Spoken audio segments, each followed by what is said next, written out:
now 6:10 p.m. in Abu Dhabi. It should be 7:40 p.m. in India. Today is 18th of October 2025. And now today is just a special session that we will pay tribute to Dadaji and discuss his teaching, and on his 108th birth anniversary. So just to give you the background, Dadaji is his actual, the name, like official name was Dattaram Madhavrao Gawand. He was born in Thane in 1917. So I'll go into his life story a little later, but first let me explain that who is Dadaji. I'm sure you have heard the name, but still, Dadaji is my Param Guru. Param Guru means Guru's Guru. My Guruji, Brahmarshi Dr. Premji Nirmal, he is my Guru. So, and Dada Gawand or Dadaji is lovingly called by, everybody as Dadaji. Dadaji is Guru of Prem Nirmalji. And just to give you the understanding that this Guru, we are saying the Guru who has guided towards enlightenment, that good. You can say that it is Diksha Guru. We can have different gurus for the different purposes. So Dada Gawand was not, Prem Nirmalji is not Kriya Guru. Kriya came from Mahavatar Babaji directly to Guruji, Premji Nirmal.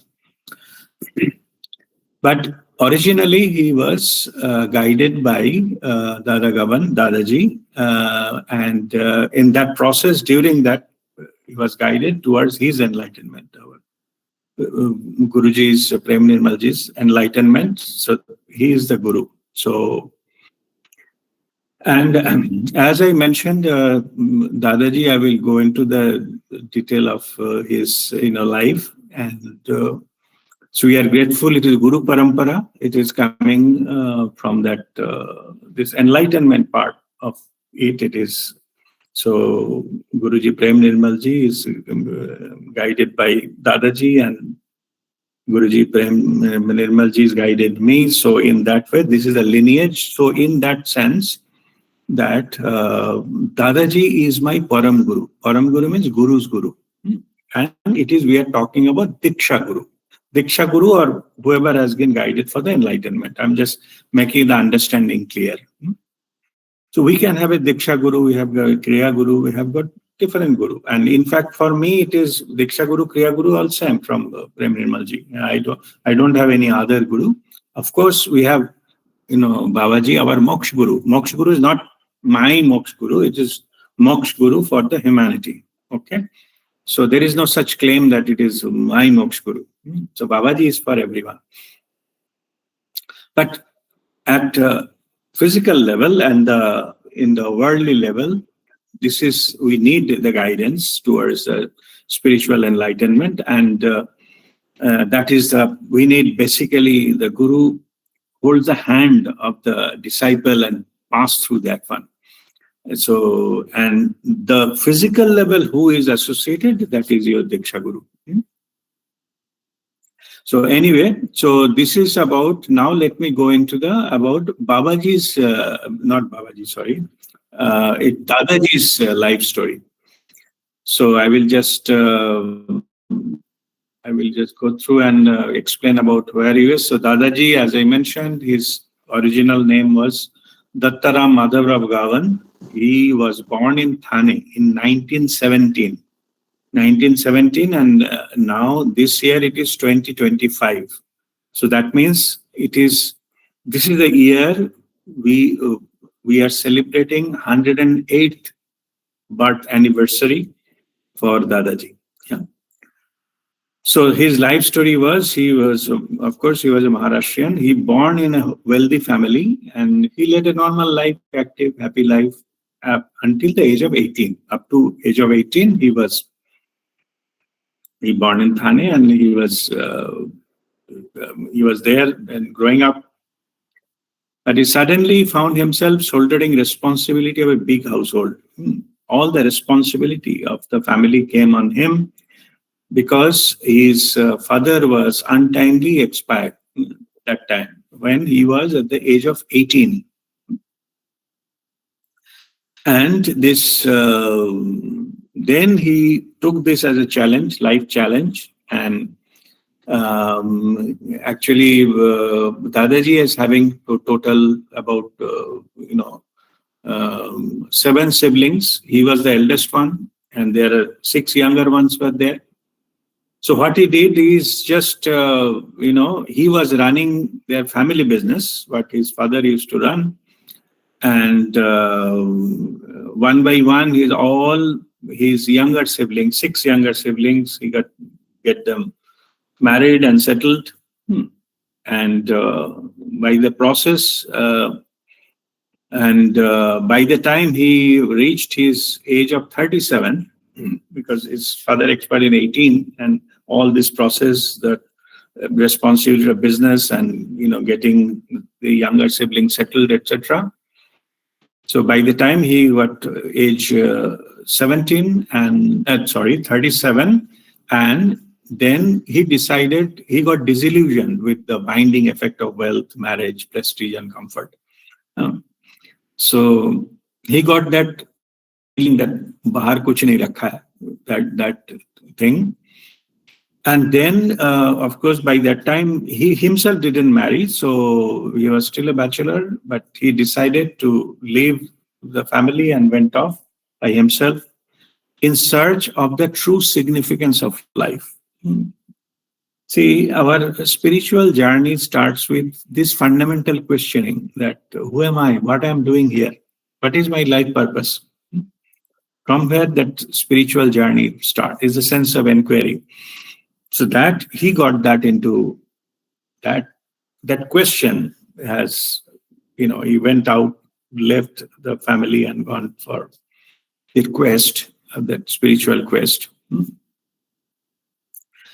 And then he met with Jadu Krishnamurti, and he became his guru, and we know he's a world famous master. And also he was also came in touch with Ramana Maharshi, and so they guided him. He realized that in search was indeed totally within, a pilgrimage onto oneself. Now once he understood that this guidance he received from Jadu Krishnamurti and Ramana Maharshi, then he realized that it should be, we need to start his sadhana from there. So what he did, he went to a mountain that there is in Maharashtra, Sajangarh, and he spent about 7 months in total solitude and intense impersonal watchfulness, means basically meditating and doing 7 months in isolation, means he was alone there. Then he had a spiritual breakthrough there and underwent, so he got enlightened in this process, and then experienced an inner explosion that shut her mind. So his approach was understanding the mind itself, the faculty of mind, and he got that breakthrough. Means when the breakthrough happened, it is said that it is like a crystalline structure of the mind is break open and got liberated. And this particular thing, see, every master has their own approach and they have their own realization on that. And Dadaji is a master in that, the mind thing, mind faculty, and go to extreme of the, you can say, super researcher of the mind. And in fact, his technique we also follow during when we do. Actually contributed by Dadaji to Guruji, Prem Nirmalji, and then we received it. particularly thing is Chitta Upasana part, what we practice. Even now we regularly practice Chitta Upasana, and in Chitta Upasana particularly the aloof attention part. This aloof attention, these words has been contributed by Dadaji. It came from him. Like we are witnessing but aloof. This is the like a key. This is a key principle which makes you to go beyond mind. I will talk about his books and his his spiritual mission a little later. Now let me complete his life story. So he had a spiritual breakthrough and then underwent a radical self-transformation. Then what happened? He experienced an inner explosion that shattered the crystalline structure of his mind. First, he experienced himself, then bringing in its wake and surge dynamic, other dimensional energy, then he able to, get into the energy he can able to. When the mind, the blockage has gone, he got liberated from it, then he able to get that higher dimension and energy he can get into, and then intuitive intelligence of another order. So he got evolved into that higher level of intuitive intelligence. And even after that also, this his own self-realization, enlightenment, he spent 19 more years in near solitude, not meeting much people or not coming back to the society, etc. So he spent 19 more years into his own sadhana. It's all deepening understanding through meditation, to keep on meditating and understanding this thing. So then he went after that 19 years, first, 7 plus 19. So total how many years he was into this sadhana. And thereafter he went started preaching, doing satsang and, lecture, his tours. And people used to come to listen to him, and he made about total 14 trips thereafter to USA and Canada, and sharing with the world his message of aloof attentive awareness, the aloof attention I just mentioned a little earlier. He also conducted meditation camps and urging seekers to walk alone, like work on yourself, don't go here and there and all those things. It is a self-development, self-exercise. It is not about somebody can get you enlightened. It's not possible. So you have to walk alone. But of course you will be guided, but you have to work on yourself. And heading their own inner pilgrimage. So he said, this is your inner pilgrimage. So it is inside, you go evolve, go higher, and that is your inner pilgrimage. And then he looked upon himself as a facilitator rather than as a guru. So he himself is not claimed that, and he said, I'm a facilitator, like I'm trying to help others, assist others. I'm not a guru.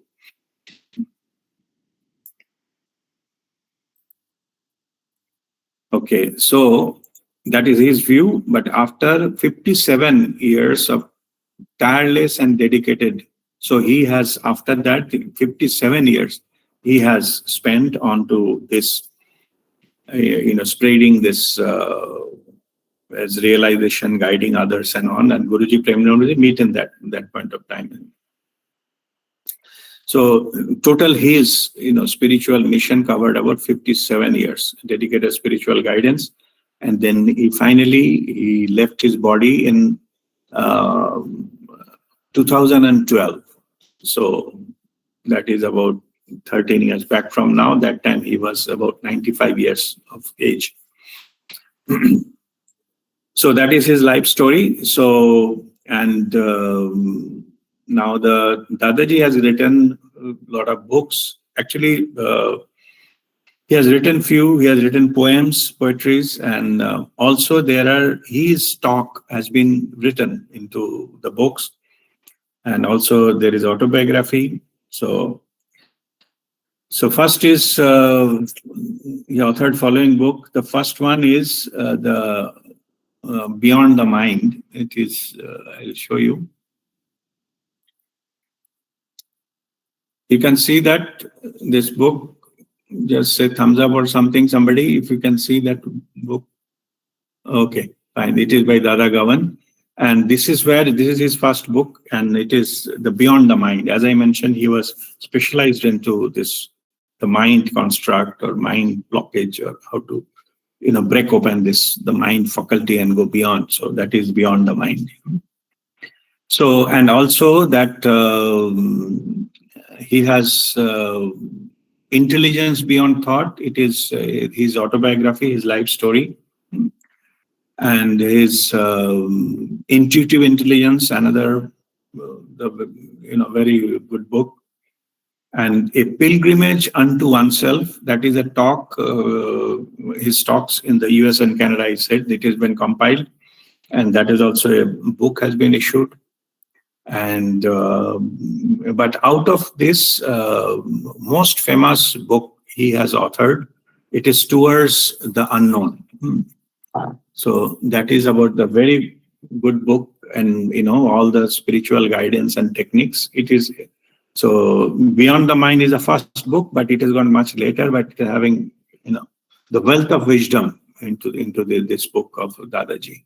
So this is the book he authored, and still as through Guruji Prem Nirmalji, we are regularly guided and all this matters. So this is about his life story, and that is his spiritual mission. He was a very humble, not much like a marketing or campaigning or things like that. So that's why not many people know him. And so as part of his spiritual mission, the spiritual development of genuine seekers and self-inquiry. So what he has set up a Dada Center. It is available today. Therefore he bought a piece of land in Satara district, one village, I think Borne village, on the Mount Sajangarh, where he meditated. Nearby he bought a land, and he just that is his and that was his developed his ashram, and his ashram is Tapovan Ashram. And his Dadaji Samadhi is also there, and that is his final resting place. And this Dada Center, it is have a meditation hall, and his teachings were there in all over the worlds, and there in that land there are 8 small cottages were there for the seekers. They can go and stay there, meditate into that hall. And so then this is the finally that is his legacy, and we may in future we plan to visit there. And on WeAreOne group we have not done yet, but we will plan in future to visit that ashram and pay tribute to Dadaji. So this is about his life story and life mission. So now we'll come into that his teachings, like some of the teachings I mentioned here. So first I will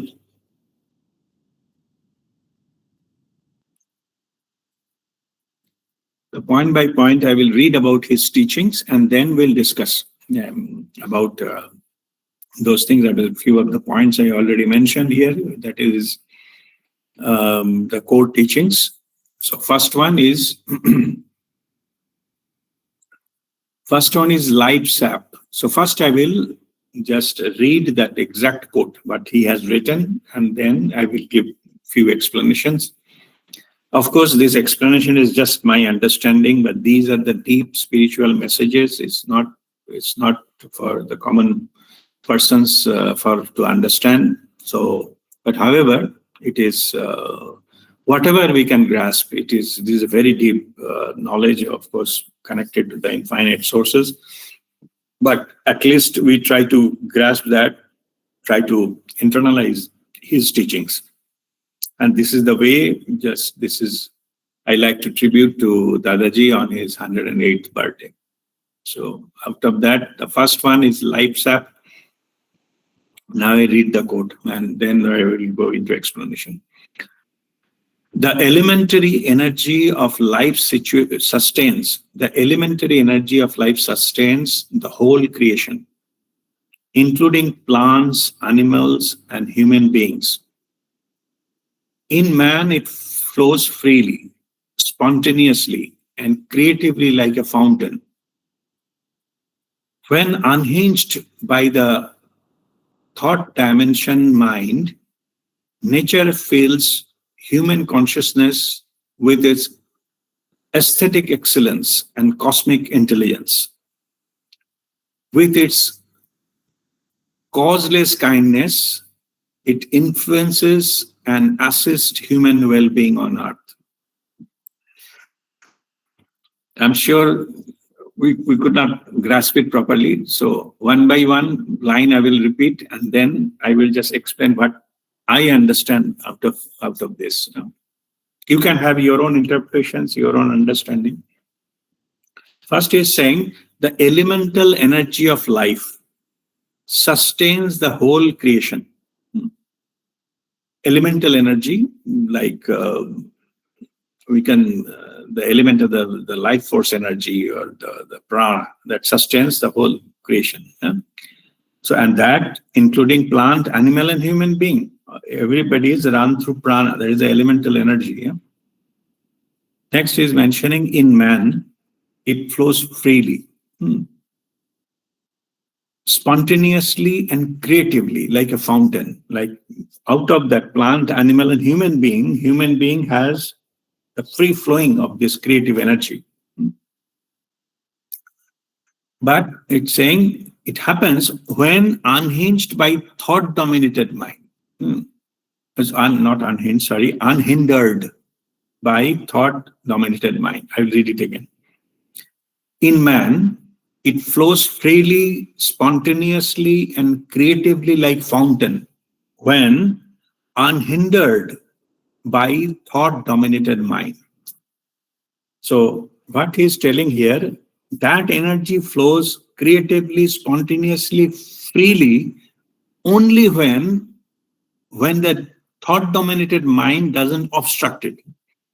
As those obstacles are removed, only then it will be like a freely flowing. Then it says, nature fills human consciousness with aesthetic excellence and cosmic intelligence. So what happens after it, like a creative energy, spontaneously free flowing?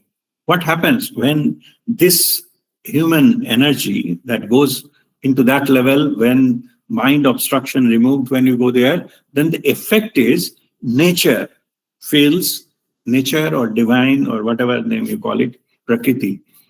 Nature fills human consciousness with its aesthetic excellence and cosmic intelligence. So whatever is available in the nature, it draws into the human consciousness. But only when the energy is free, when there is no thought-dominated mind is not obstructing it. Okay, only then that it fills the human consciousness filled with aesthetic excellence and cosmic intelligence, cosmic creation, the intelligence. The same intelligence which has created the universe, same intelligence we can experience, get into, but come to our consciousness, we can experience that. Yeah. And this last line is saying, with its causeless kindness, such a beautiful word. Causeless kindness means the nature is kind, and there is no reason to be kind. It is unconditional. So it is causeless kindness. It influences and assists human well-being on earth. So by the process, like you are able to get this, the human consciousness with aesthetic excellence and cosmic intelligence, and with this kind of kindness, the divine kindness, causeless, unconditional kindness from the divinity, It influences and assists human well-being on earth. So it goes into the developing the well-being of humanity. Humanity's well-being is nurtured this way. To join. So this is about the life sap. The sap. That we understood sap in the biology, where it is the ascent of sap and descent of sap through the tree. Takes the water or the things from the soil and goes and distribute like that. Anyway, so he is saying the life sap is this. So he explained it in this one few lines. He beautifully explained it. It is limitation of our understanding. We cannot go into the true depth of what exactly he has mentioned here. Okay. Anyway, so we will go into the next is teaching.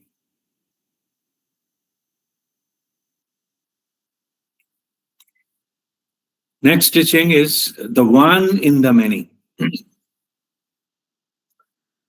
Now I'll read it first. Then line by line, I will just give that explanation. So, there is an inborn goodness in nature which offers something to each one. If man learns from nature the art of giving, much of the unwanted cruelty and suffering in the world would come to an end. If man becomes as natural as nature, the human species would be the most intelligent and benevolent parent power on earth. Such a beautiful message. Okay, again, so the title is The One in the Many, and I will read one by one line and then we'll have the discussion. First line is mentioning, there is an inborn goodness in nature which offers something to each one. So, nature has some built-in goodness in it. The nature is born with this goodness, and nature has a capacity which offers something to each one. And nature is there to nurture each and every one. No matter plant, animal, human, it can nurture. So basically, for something to each one. Next line, if man learns from nature the art of giving. So what the man need to learn from nature? It is the art of giving. See that nature, whatever is nature is giving, nature doesn't claim tax. No? We need to pay anything to get sunlight or air or the greenery or the sea, sunrise, or all this kind of things is free. It is giving unconditionally. So there it is there for the humanity. They are just offering. So what Dadaji is saying here, if man learns from nature, what it needs to learn? The art of giving, like unconditional giving. Much of the unwanted cruelty and suffering in the world will come to end. We see the world is full of cruelty and suffering of the common people. The many people are suffering. And because of the cruelty, the unwanted, it is unnecessary cruelty. So it is by other people make the another people that's where the whole world is suffering. This suffering could end if only we could learn from the nature of giving. So now the world is leading towards, the grabbing and taking, snatching, punishing others. This cruelty is going to the havoc. And if you see the history of the humanity, it is all about the cruelty and the killing and things. Something or other is happening in some part of the world all the time. So this is a never-ending story. Why? Because we have not learned the lessons. And in fact, now, if we have so much weapon, nuclear and other, then the earth can be destroyed 10 times, if not more. So why do we need all those kind of things? It is self-destructive thing. So anyway, so that is his teaching. So next line is, if man becomes as natural as nature, the human species would be the most intelligent and benevolent parent power on earth. Means, if the man is the most intelligent, the being on currently on the planet Earth. So if it learns from the nature, then it becomes a parent power. Parent power means who can nurture others, take care of others, take care of even Earth. Only thing from where it will learn how to do it from the nature. So that is the whole message. All right. Let us go to the third one.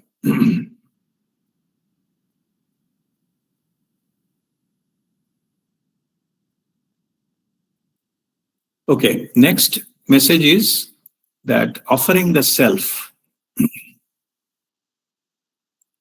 First, I will read it, and then I will again explain one line by line. Offering the self, it is saying, Dadaji is saying, are you awake to see the different designs, forms, and colors in nature?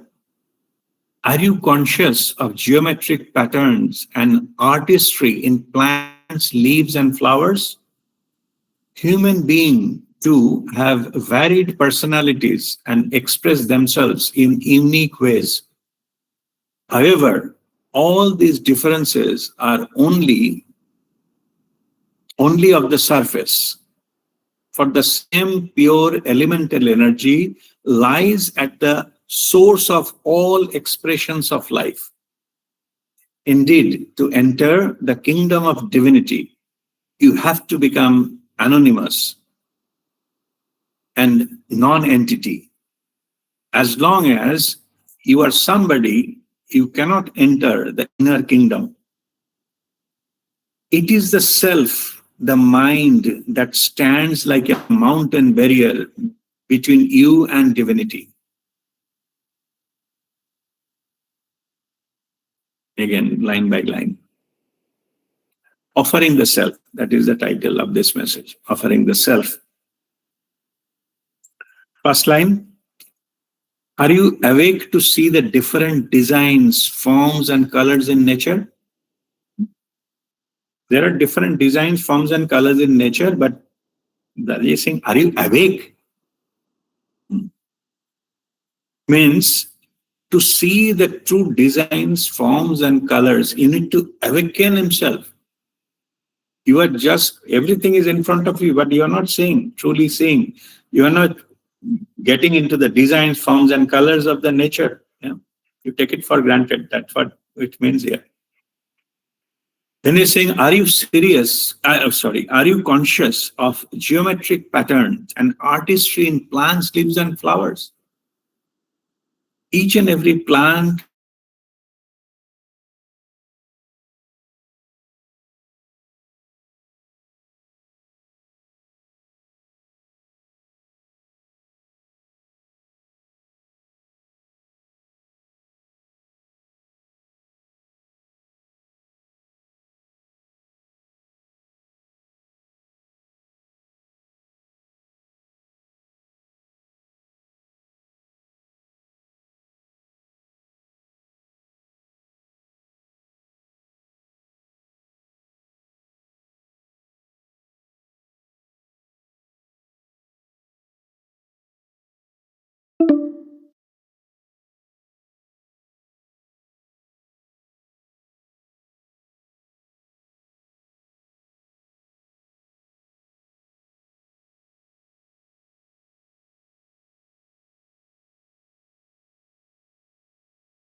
elemental energy, that life force energy, that divine spark, that is which is pure, which lies in each one of these whether is a human beings, each one of them, plants, animals, and all.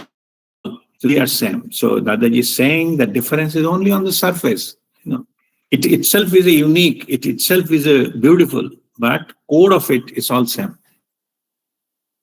Core of it is we are one.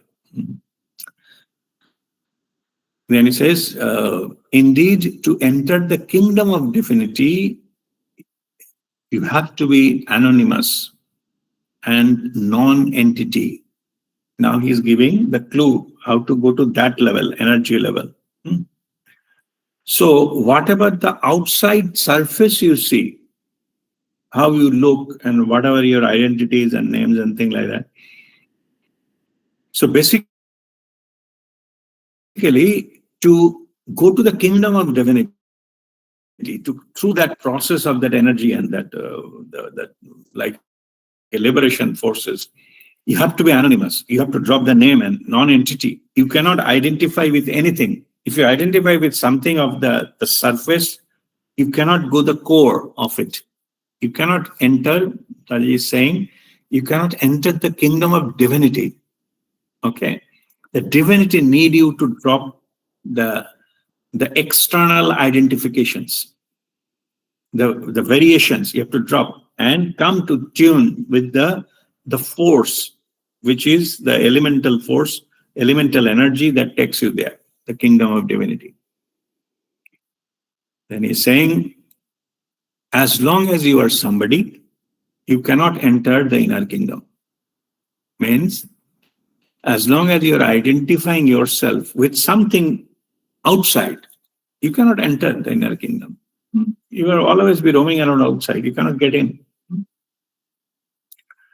So it is the self, the mind that stands like a mountain barrier between you and divinity. Okay? So who creates this kind of thing? Your identification with that, the external things, is your mind. So Dadaji is saying that your mind stands a mountain barrier between you and the divinity. So when you go beyond mind or you annihilate the mind, and then you have the access towards the divinity, not before that.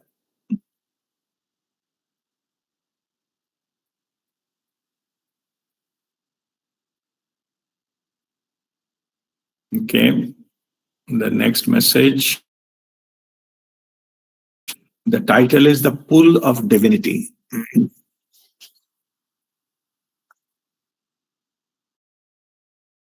So I'll read the message and then I will explain. When a plant is left free to grow, it bends and turns to push forth its tender shoots and finds its way to reach sunlight. In man too, life force, when freed from the clutches of the dictatorial mind, discovers its own direction and leads towards ultimate fulfillment. Very deep message. I'll read again, line by line. Title is The Pull of Divinity. It's understandable. The divinity pulls, yeah. So he is giving the analogy with a plant. When a plant is left free to grow, if you're not putting some kind of coverage or putting it something inside on top on something, if it is free to grow, then what happens? It bends and turns to push forth its tender shoots, like it makes its way out and find its way to reach the sunlight. You will see the trees there, like bushes and plants, they grow towards the sunlight. It goes always there. Even if there is some kind of blocks or obstructions or something, it bypasses it. It bends itself. And then ultimately the goal is to reach to the sunlight. Similarly, Dadaji is saying, in man too, life force, when freed from the clutches of dictatorial mind, when the blockage of this mind has gone, then that same energy which is within you, it discovers its own direction and leads towards ultimate fulfillment. Just like plant always look towards the sunlight, This, and same as our when the blockages of this minds are gone, then we automatically find towards the ultimate fulfillment. And this is the role of a seeker. We're seeking that ultimate, the divinity.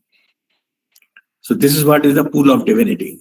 So we need not to, once we get rid of this block of consciousness automatically finds its way toward the ultimate fulfillment.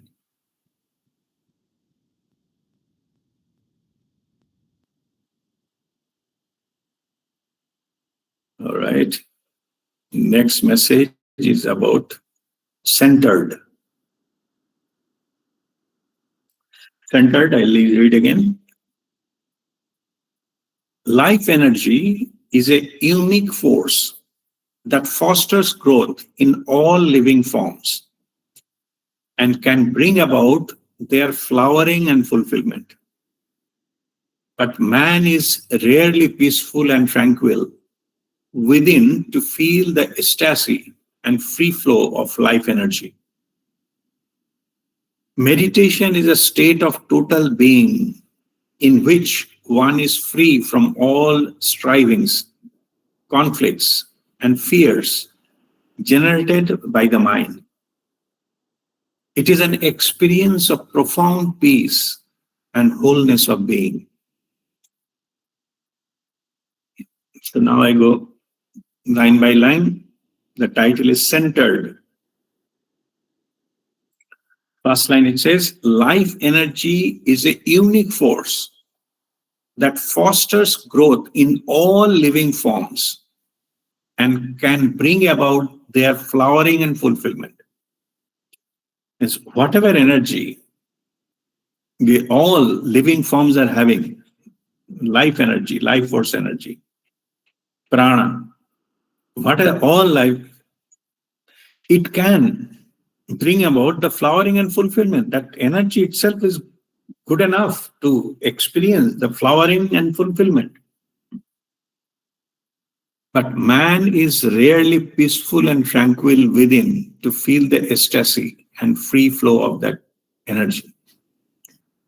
Man, it is just like same self-sabotaging pattern, self-imposed thing. It is because it's mind play, it rarely be peaceful and tranquil. They're not peaceful and tranquil, so they cannot feel the ecstasy and free flow of life energy. It is like a small water body, it's a pond. Pond, the bottom level of the pond is the mud. Yeah. So if that, now just think of that, I'm just giving an analogy to explain you what Dadaji meant here. If the water is stirred, water is not steady, then the mud will muddy the water. No? You will not be able to see anything. Anything means bottom of the pond and how it looks and all, the water will be always muddy because it is disturbed. But if you don't disturb the water of that pond, slowly, all the mud particles, things, they get settled down. And the clarity will emerge, everything will be seen at the bottom, the thing will be there, and that will be peaceful and tranquility of that water body will emerge. So here Dada is saying, but man is really peaceful and tranquil. There is no peace and tranquil. And that's why they cannot experience the ecstasy and free flow of life energy. That energy, the clarity, they never emerges. Now, next time the Dadaji is saying, meditation is a state of total being in which one is free from all strivings, conflicts, and fears generated by the mind. So all this turbulence, what mind creates, basically Dadaji is saying it creates strivings, like too much, craving for something, desires, and all conflicts, a lot of conflicts with others and anything in the world, or the fear. All these are the mind, stuff. So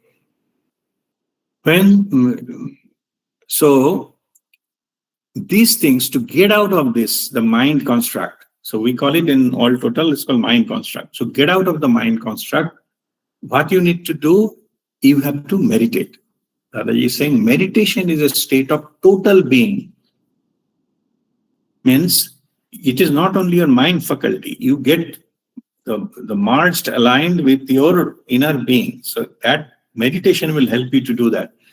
In the process, the mind quietens, and so whatever the mind construct, that drops out automatically. So striving, conflict, fear, dropped because the mind is not working. So that is the meditation does. And last line is saying, it is an experience of profound peace and wholeness of being. When you achieve that, when this able to, this control mind, quieten mind, that through that, you experience profound peace and wholeness of being.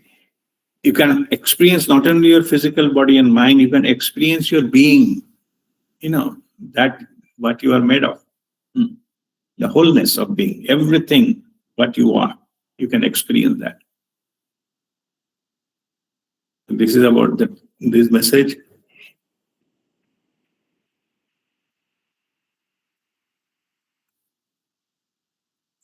Okay, next one.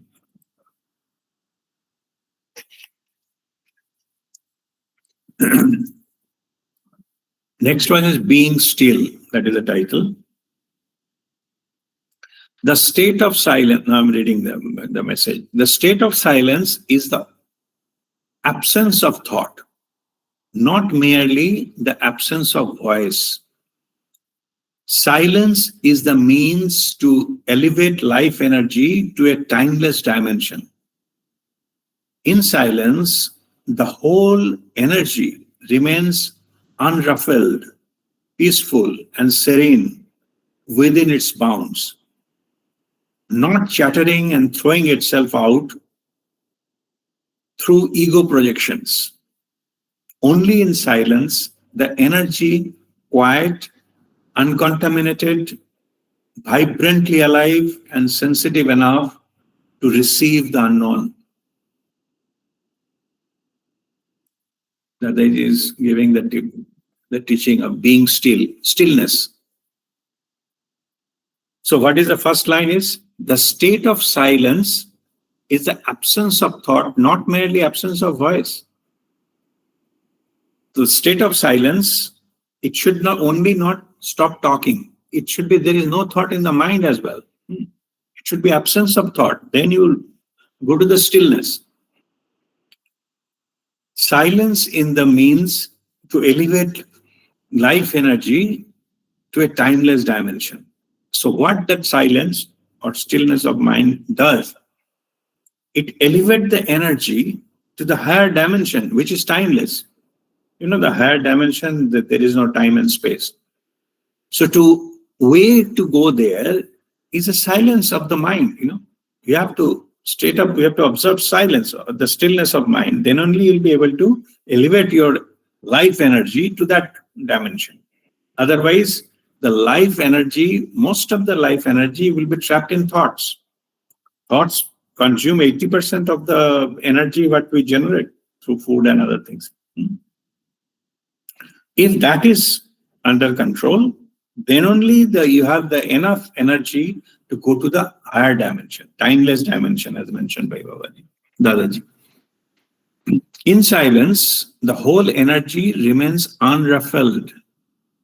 So when your mind is still, means in the silence of mind, the whole energy remains unruffled, peaceful, and serene with its bounds, and not throwing itself out through ego projections.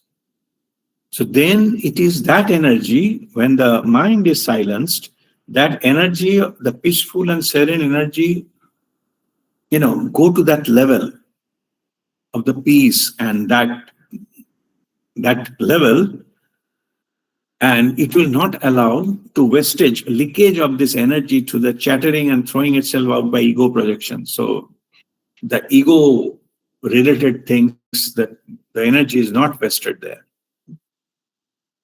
By controlling mind, you control the ego. So only in silence, the energy, only in silence, the energy quiet, uncontaminated, vibrantly alive, and sensitive enough to receive the unknown.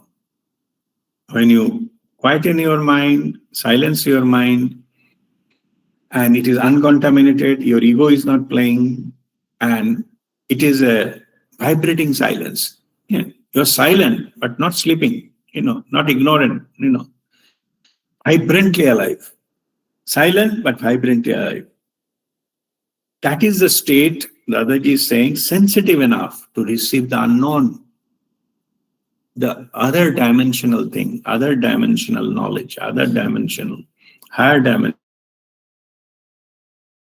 experiences that dawn onto you if you go into that state.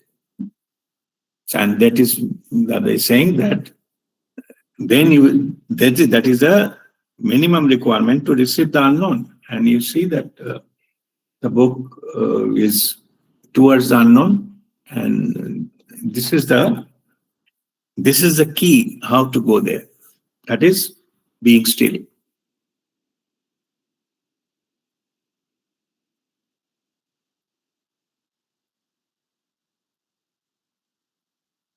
Now, next message is aligned. Then I read first the message. Pain and suffering, turmoil and heartbreaks all can bring the perfume of understanding if seen openly, with awareness in the moment, without resistance, fear, self-pity, quarrel, or blame. Seeing yourself in this way helps to integrate the inner being, bringing about humility and openness. This in turn invites the other dimension to touch you. What a wonderful message.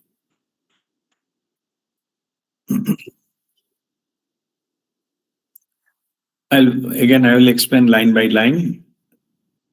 Pain and suffering, turmoil and heartbreaks all can bring the perfume of understanding if seen openly.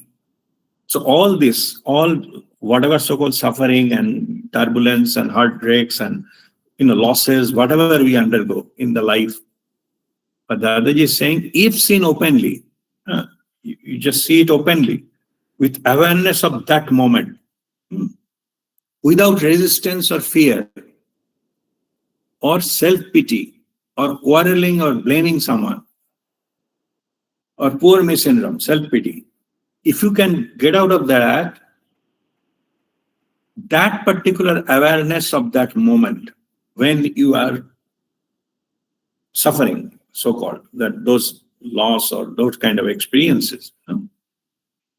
When you do that, when you are aware of yourself into that, seeing yourself in this way helps to integrate the inner being.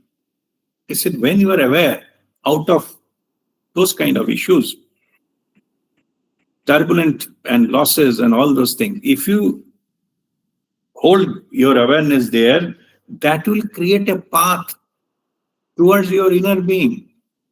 Let me give another understanding here. It is said that when we get cracked, we get troubled and a lot of things in our life, a lot of things falls apart, maybe some relationship falls apart, we are struggling with something, the health issues, and there's a lot of suffering and all this thing. It is said that through those cracks, the light enters into our life. Means, if you see that you are getting into the turbulences, then you understand it is working. Like it wants to make you to be like a storm can make like a expert sailor, like to navigate the life. So those are there for you to get into that so that the light can get in.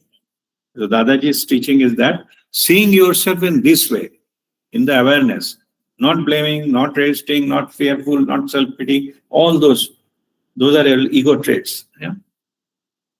If you can, just be aware. Yes, things are happening. It is not pleasant, but you are aware of that moment. Seeing yourself in this way helps you to integrate the inner being.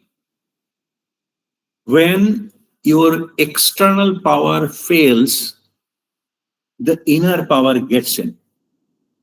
That's what I was explaining. The light comes through those cracks.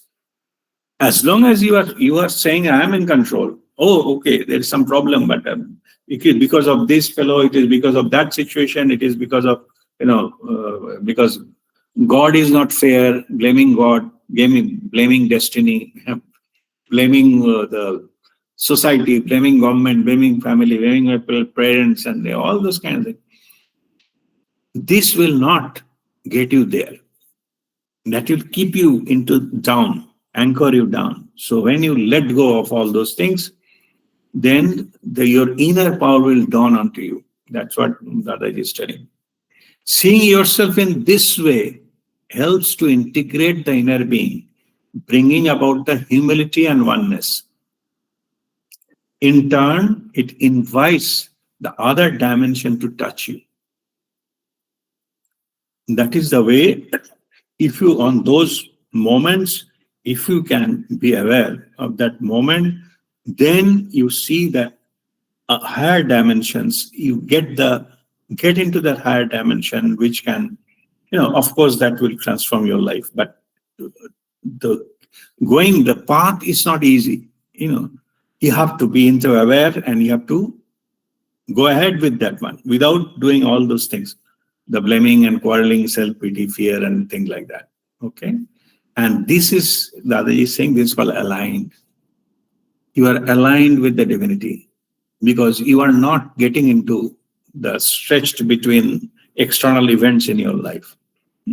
Rather, you are taking that, all those events, those are making you to crack open yourself, to get liberated from it.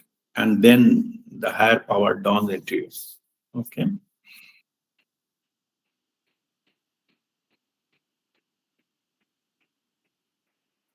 Next message, standing back.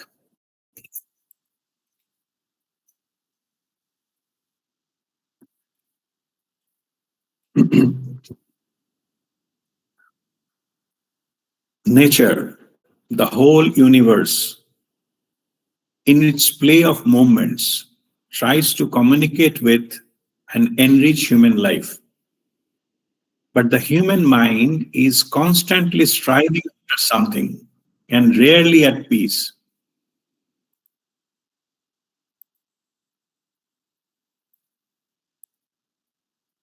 Being driven by compulsive desires. Meditation is about accepting life as it is and seeing the whole game of the mind while being aloof and quiet within. In alert and watchful attention, thought activity gets converted into sensitivity, a pure life energy, which pulsates in the now. This nowness is timeless, the beginning and end of time. This is, I just read this quote. Now we'll go through one by one line up line. So title is Standing Back. First line is nature, the whole universe, in its play of movements, tries to communicate with and enrich human life. So whole universe, the nature, is basically trying to communicate with us. Communicate about what? To enrich our life, human life, to learn, to grow and evolve. But the human mind is constantly striving after something and it rarely at peace, being driven by compulsive desires. But we are not getting those signals and messages and things from the nature. Okay. What we are doing constantly, human mind, our mind is constantly striving something. I need this, I want that. This is mine, that is mine. And all the time it is striving for something. And it is rarely at peace. It never comes down. All the time it is chattering and wanting something. And being driven by compulsive desires. It has something or other. Suppose I like to have some food, I get it, and then after 1 hour I need another something. The next day I need something more. So it never ends.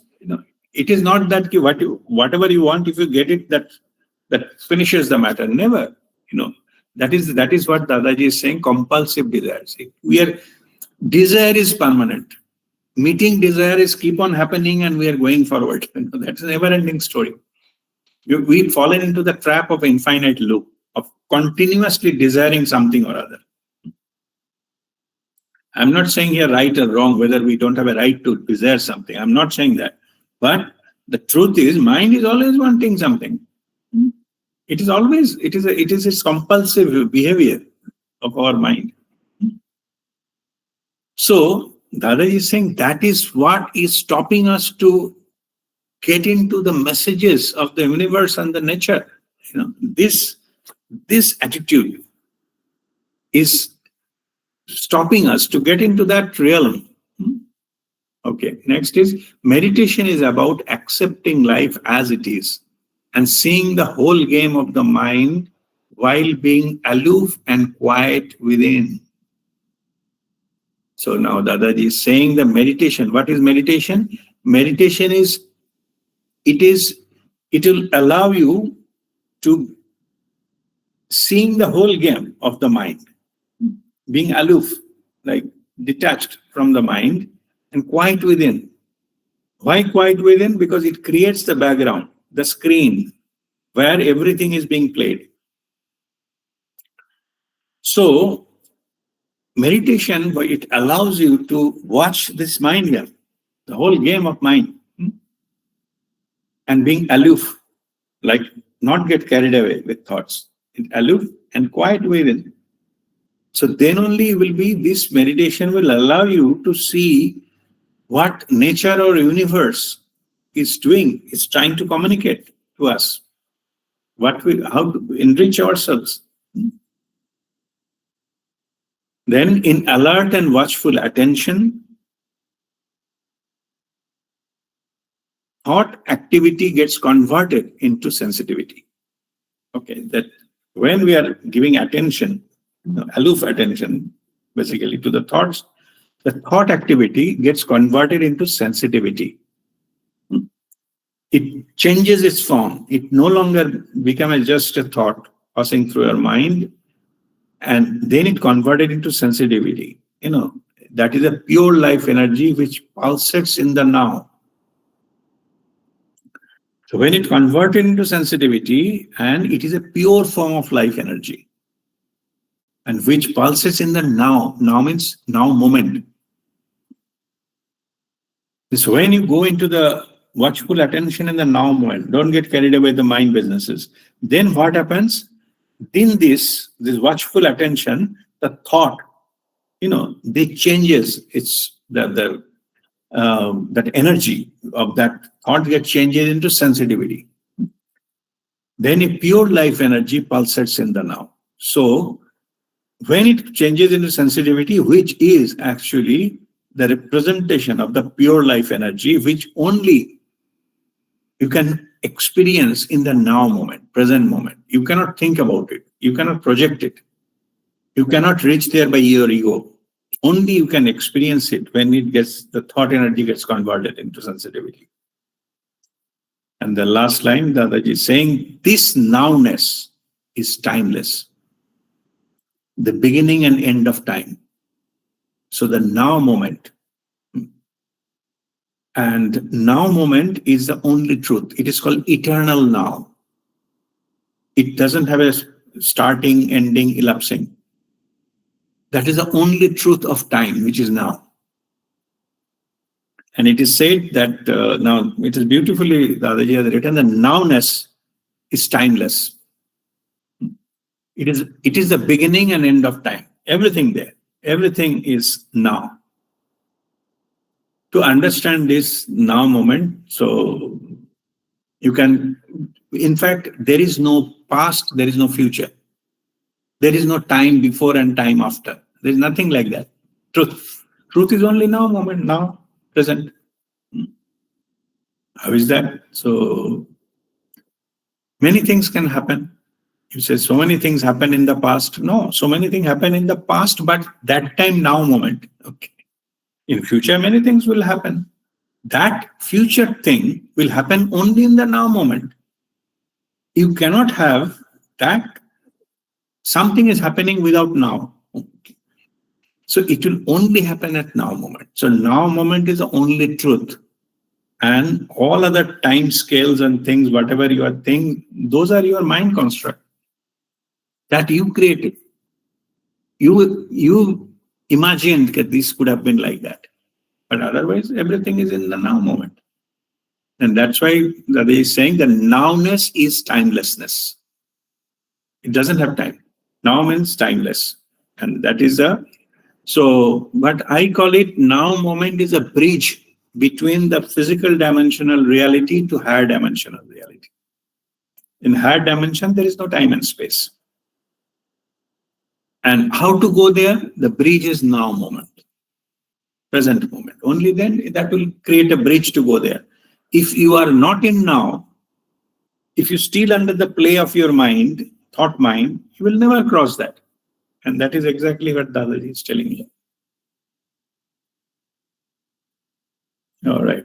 The next message is on the inner shrine. First, let me read it.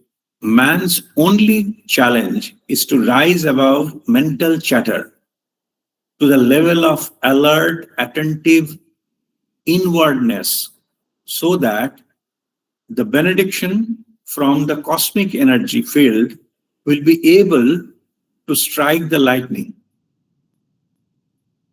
Like the quiet evening sky, which remains sensitive, attentive, and receptive, he who is aware, inward, and humble will absorb and reflect cosmic wisdom, which will uplift him into his own glory.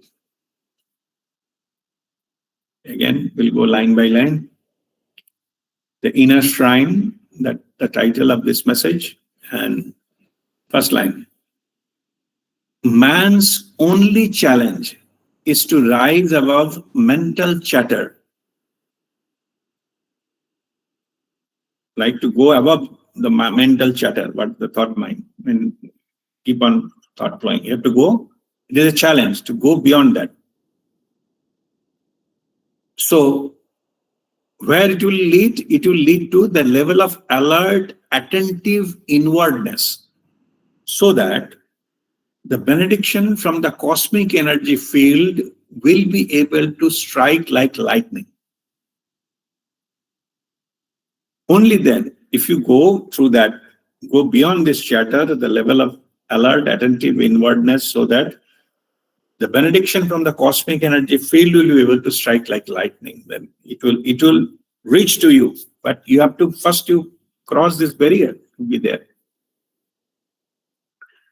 Next, Dada is saying, like the quiet evening sky, which remains sensitive, attentive, and receptive, who is aware, inward, and humble, will absorb and reflect cosmic wisdom, which will uplift him into his own glory. Now, Dada is saying, like the quiet evening sky. It is not happening in the sky. There is no content. Quiet evening sky,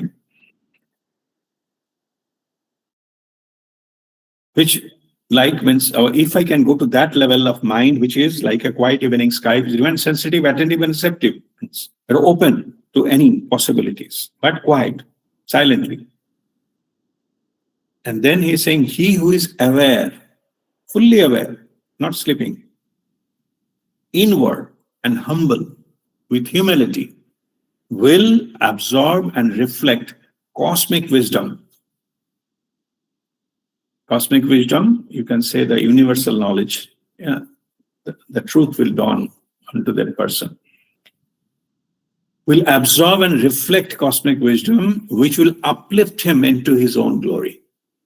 And that wisdom will be helpful for uplifting him into his own glory. That is able to reach his highest potential. And of course, this is gender neutral, his or her own glory. So that is the inner shrine. So that is the way to go inward and get into your own glory.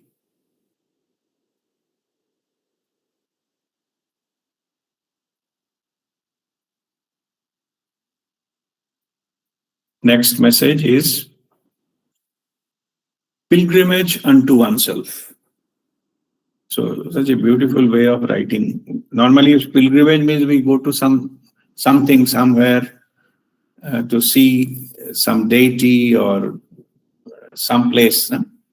And Dada is saying pilgrimage unto oneself. Pilgrimage, your inner world. Pilgrimage unto oneself.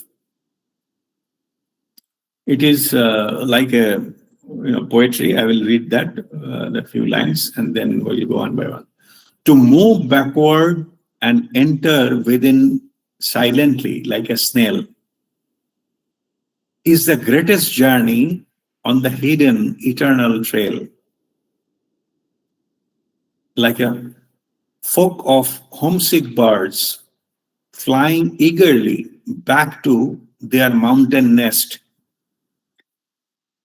Let the body, mind, and all your senses flock together for the journey back towards your eternal home. Wonderful. Line by line. To move backward and enter within silently like a snail. So it is to move backward. Like, don't give your attention outward. It is backward, like bring back and enter within silently like a snail. Like when a snail moves, there is no sound. So like that, you move back within yourself. The next line is the greatest journey on the hidden eternal trail. That is normally not known to much people. It's hidden, but it is eternal, the trail. Every human being has to undergo with this kind of trail to find it out. And this is the greatest journey, but it is hidden and it is eternal, that journey. And that is about the pilgrimage out to oneself. Now the next, the stanza it says, like a flock of homesick birds flying eagerly back to their mountain nest. Like when, the birds, when the evening comes, the birds, whatever their business, collecting food, etc., they go back to their nest, to feed their children or whatever, their job. So Dadaji is giving that example, like a flock of homesick birds flying eagerly back to their mountain rest. It's enough of the business. Let us go back home. Like that, let the body, mind, and all your senses flock together. And for the journey back, like the flock, the birds together, when they go in a group and then they gather back and come back together. Or you can say it is about not the evening, maybe migratory birds, so they go back. Say winter time, they go to another place, and when the summer, they go back again to where they started, and all together, like a flock of birds. Same, Dadaji is telling, you collect your body, mind, and all your senses, brought it together for the journey back. Where? Towards your eternal home. From where you all came from. Whatever the universe has been created, that home. So that is the way to go back there. For that, body, mind, and all your senses have to put all together, and then the journey back home starts. That is pilgrimage unto oneself.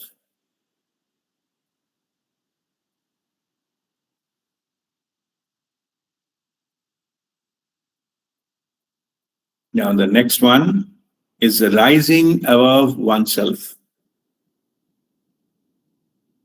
Rising above oneself, and this is also like a poetry. I will read those things, the lines. You are the vastness. You are the challenges. Sorry, I did it again. You are the vastness. You are the changeless. You are the eternal ancient one. You are that. Let that eternal within you be yours. Let that immutable experience of timelessness within you be yours. Awake, arise. This hour is precious. This moment is yours. Ponder, meditate, and realize your eternal divine nature. So this is the poetry. Now I will read one by one line. The meaning, you are the vastness. You are the changeless. You are the eternal ancient one. It is all you. Vast, you are the permanent, eternal, ancient. Everything is you. And he's saying, you are that. Let that eternal within you be yours. Even though it is eternal, but you are not aware of it. So let that be yours. Then let that immutable experience of timelessness within you be yours. And that eternal means timeless. So let you experience that you, which is eternal. You are that. And says, arise, awake. This hour is precious. So use your worldly time to reach to that eternal part of yourself, or that is eternal, to reach from temporary you to eternal you. So arise, awake, this hour is precious. This moment is yours, now moment. This moment is yours. Ponder, meditate, and realize your eternal divine nature. That is the rising above oneself. So you can say it is from lower self to higher self, that journey. And this is what the eternal one, eternal ancient one. That's what Dadaji is telling here.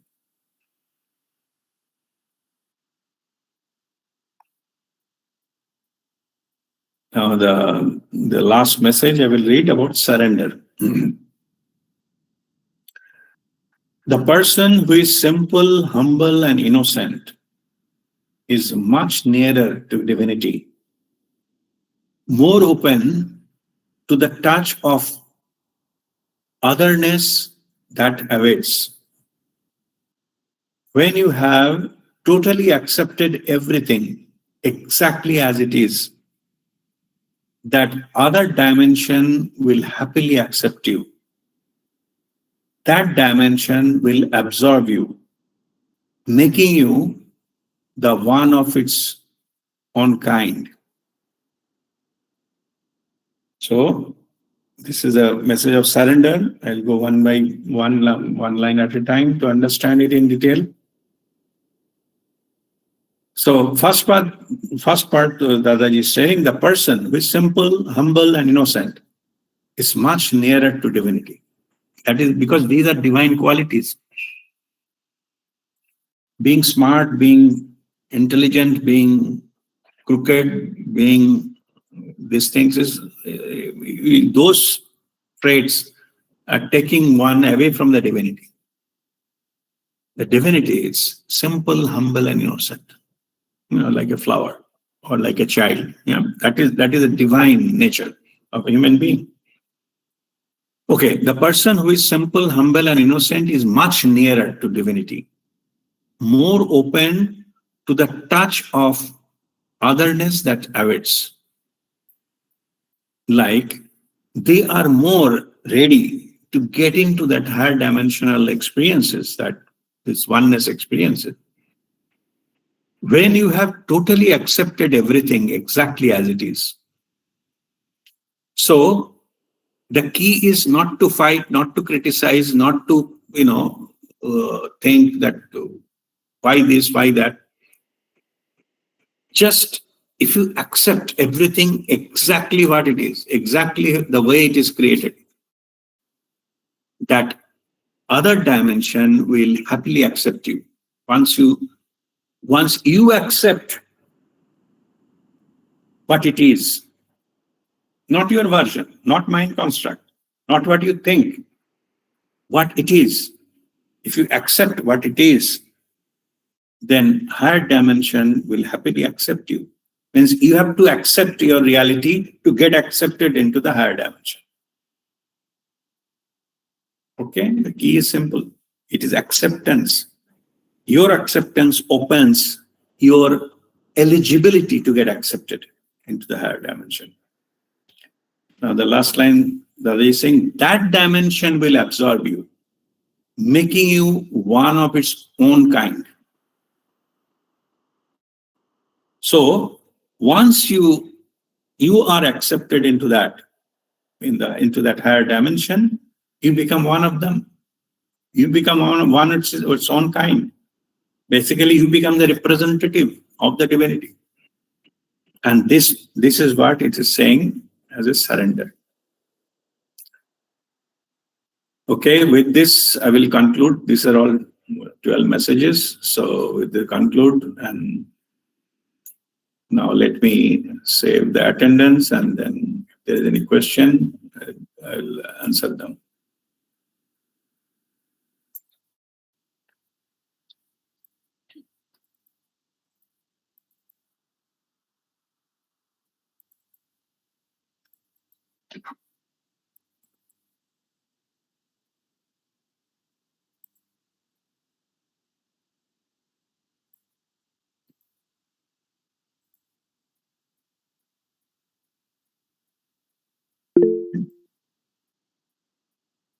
Let me save.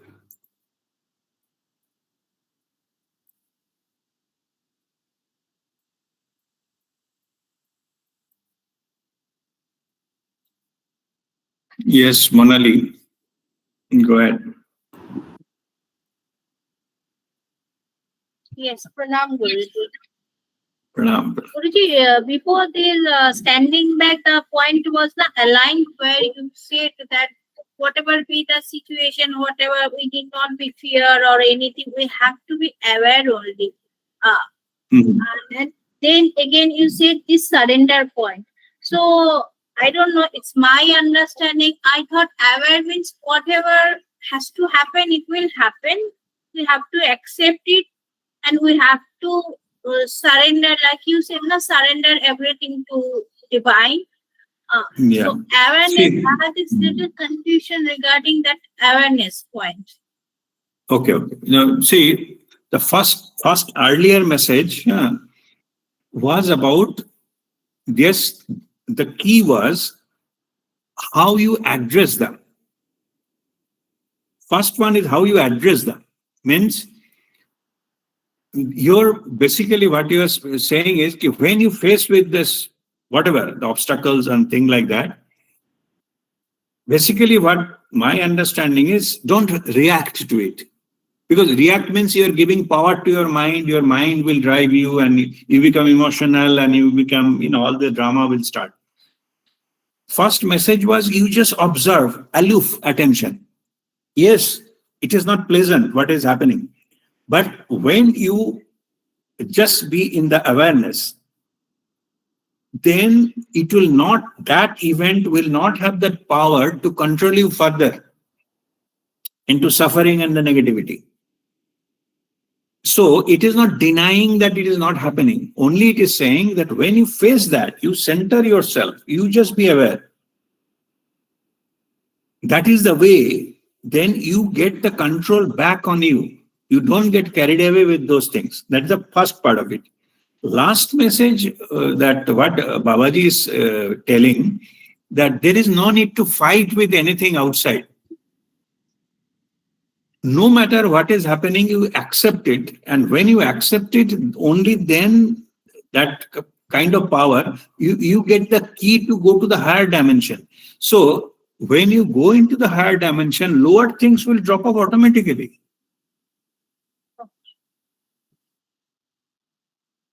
So automatically you are not. So other one is the way how to go there. That is the surrender part of it, that you become one of them, like one of, not them, the one of the divinity. You become a divine agent. So this is not way to fighting and complaining is not the way.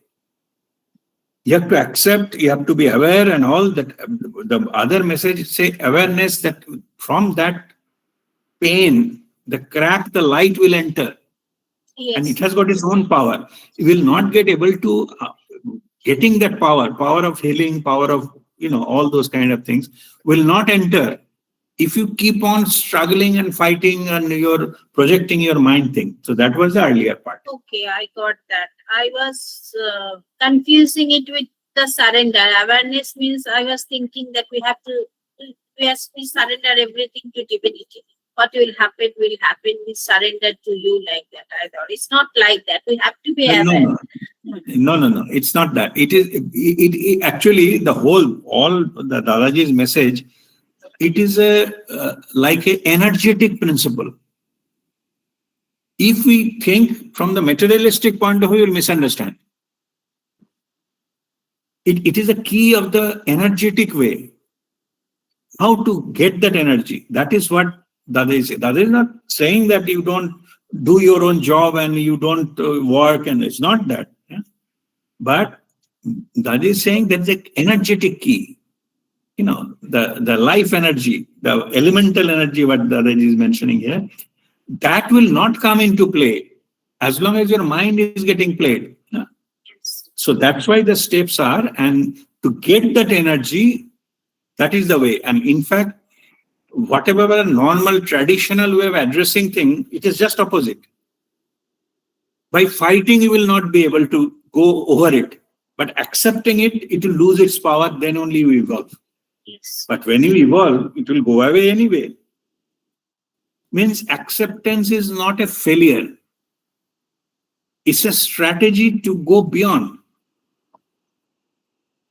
Okay, not to stuck into that level. So that's what it is meant. Thank you. Thank you very much. Beautiful messages. God bless you. Okay, yeah, Taposh, I will come to you. Achha, by the way, let me have small announcement. Next week I'll be in Bangalore, so next week there will be no Saturday session. Yeah, so there will be no Saturday session, and Sunday also I'll be there in the doing workshop. So next Saturday, Sunday we will not have any weekly program. Okay, I'm just informing.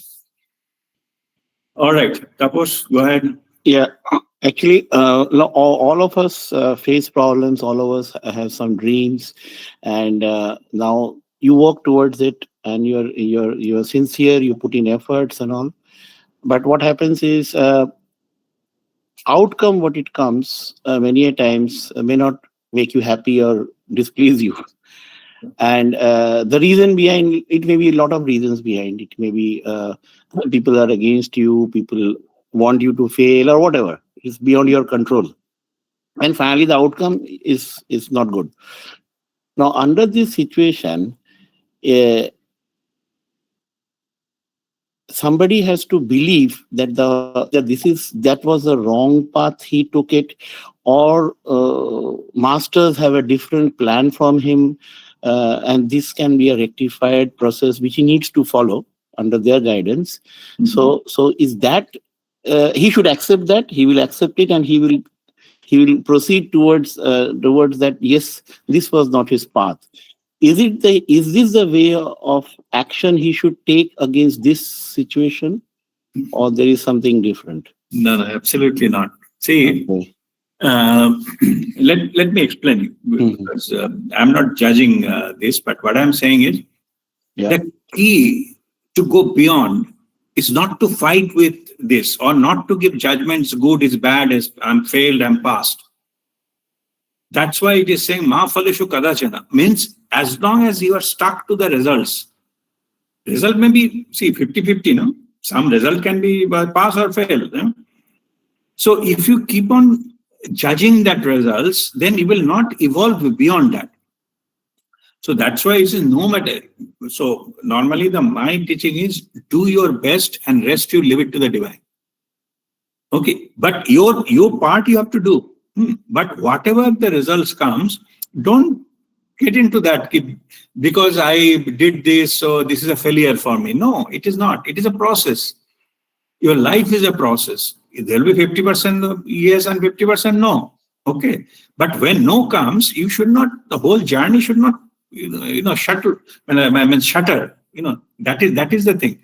Masters will guide you, but your whatever life you are come here to learn, and although it will come to you, those challenges will become in front of you, and that time you face it as best as you can. The guidance is there and all, but spirituality does not mean the absence of the problem. Spirituality means to strengthen out of the problem and go beyond, so that you will be able to, control your life, still enjoy the joy of life, no matter what is happening in your life. That state. It is not absence of those, only good thing will happen, bad thing will not. Not that. It go to equanimity. The teaching is equanimity. No matter what happens, you are still joyful, in an inner state. That is the state we are learning and going towards. That is what is guided. And no judgment of the good, bad, or ugly, whatever is happening in the lifestyle. Okay. Perfect. Thank you, Rajiv. Thank you. Okay. God bless you. Okay. Any other question?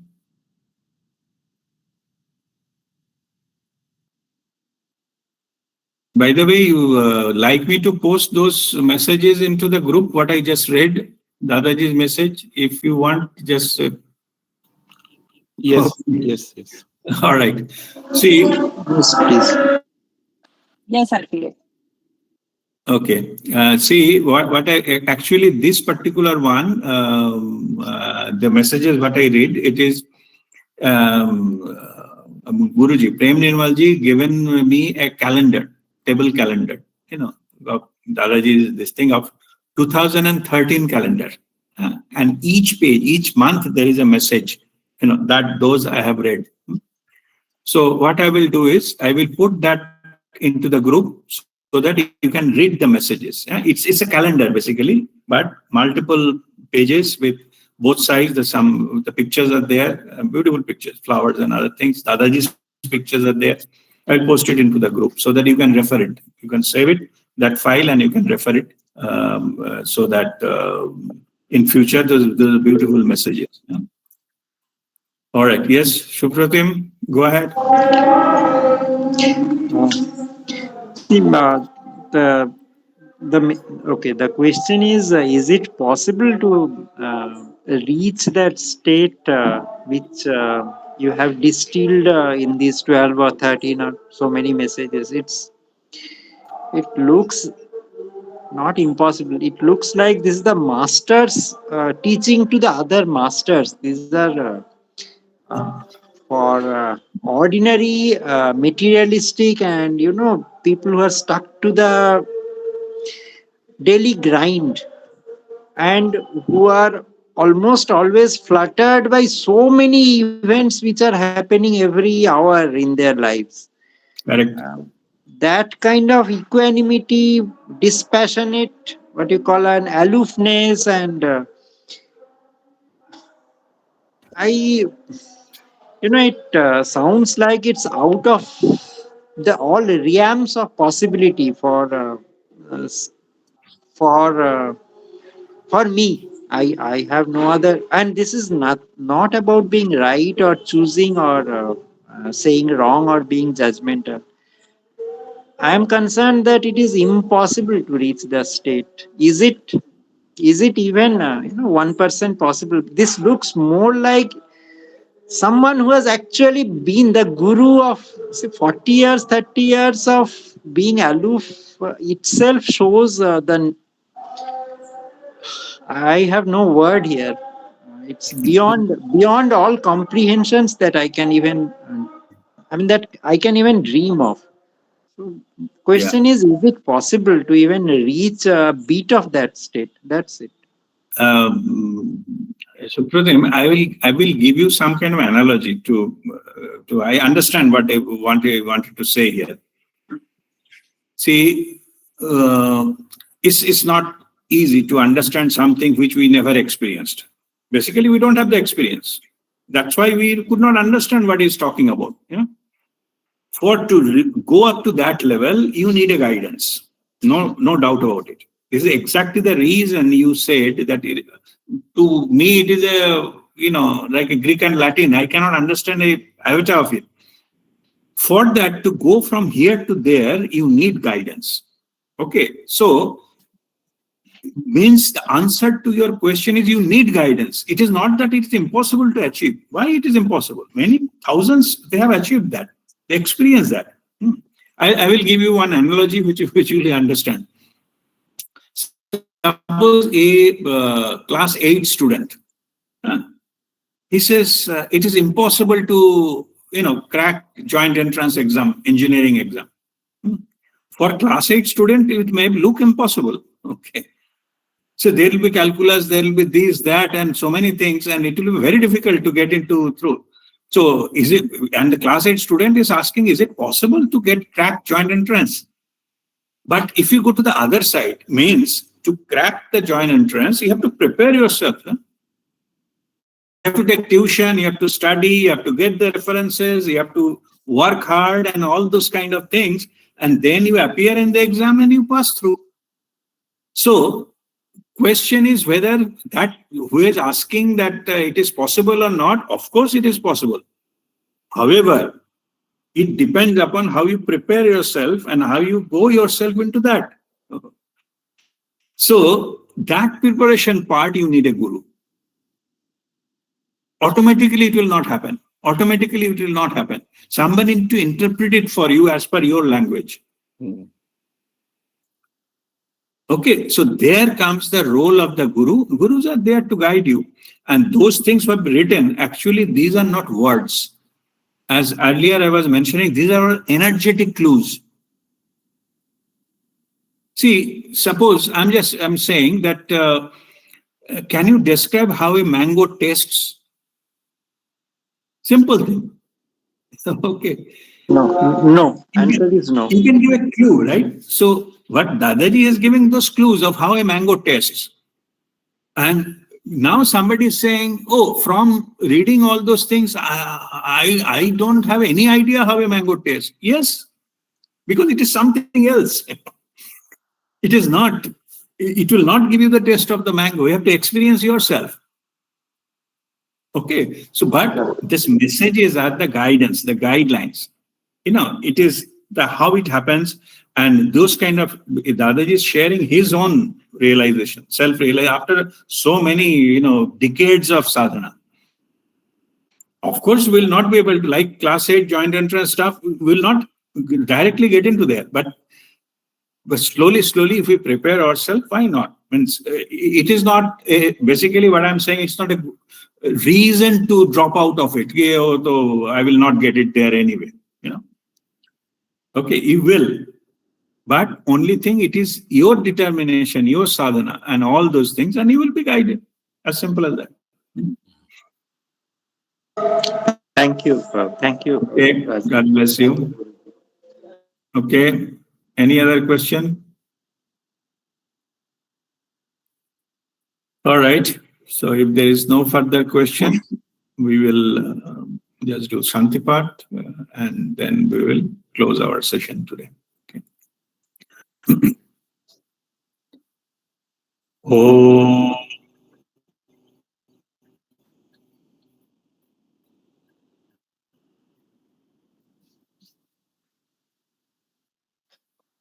Sarvesham Shantirvavatu Sarvesham Swastirvavatu Sarvesham Purnam Bhavatu.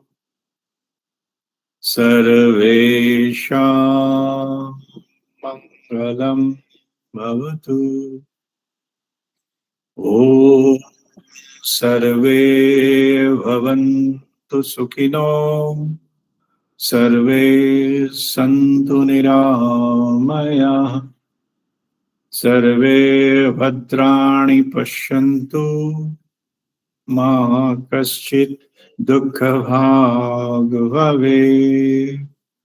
Om Shanti Shanti Shanti. Om